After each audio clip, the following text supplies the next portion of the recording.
मावशी काय नाव आहे तुमचं? मीना नागरगोजे. ओके, काय करता असं तुम्ही? भाजीपाल्याचा व्यवसाय आमचा. ओके, बरं मावशी तुम्हाला काय त्रास होत होता? पायाला वात येत होता, आणखी? झोप येत नव्हती, पोट बर. साफ होत नव्हता. बरं, आणि पायाला वात येत होता म्हणजे काय होत होतं? एकाला एक बोट चिटकायची, वाकडं व्हायचं. अच्छा, बरं. आणि तुम्हाला काय झोपेचा वगैरे काही त्रास होता? हो, झोप पण येत नव्हती. आता झोप येते शांत. अच्छा, बरं. मग हे जे तुम्ही अमृत संजीवनी ज्यूस घेतल्यापासून तुम्हाला काय फरक जाणवतोय? झोप येते, पोट शांत होतं झालं. बरं, आणखी? पोट साफ होतंय तुमचं व्यवस्थित? हो. पहिलं होत नव्हतं? नाही. अच्छा, आणि पायाला वाताचं काही तुम्हाला जो हे होत त्याला काही फरक पडतोय? एकदम फरक पडला, 90% फरक पडला मला. 100%? हो. आणि किती दिवस झाले तुम्ही घेऊन ये? 10-12 दिवस झाला. 10-12 दिवस झाले? हो.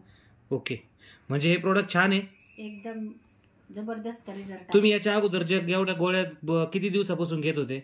2-3 वर्ष गोळ्या खाऊन काहीच उपयोग नाही झाला. शेवटी जीवनाचा सगळा खराब झाला गोळ्या खाऊ खाऊ. बरं, आणि आता गोळ्या घेतायत का तुम्ही? हो, अजिबात नाही.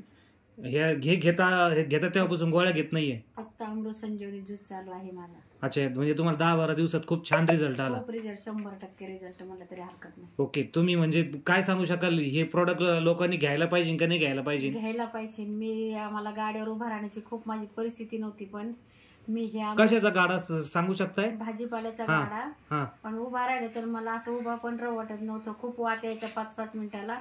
आणि हे अमृत संजीवनी ज्यूस घेतल्यापासून मला एक भरपूर एनर्जी आली आहे.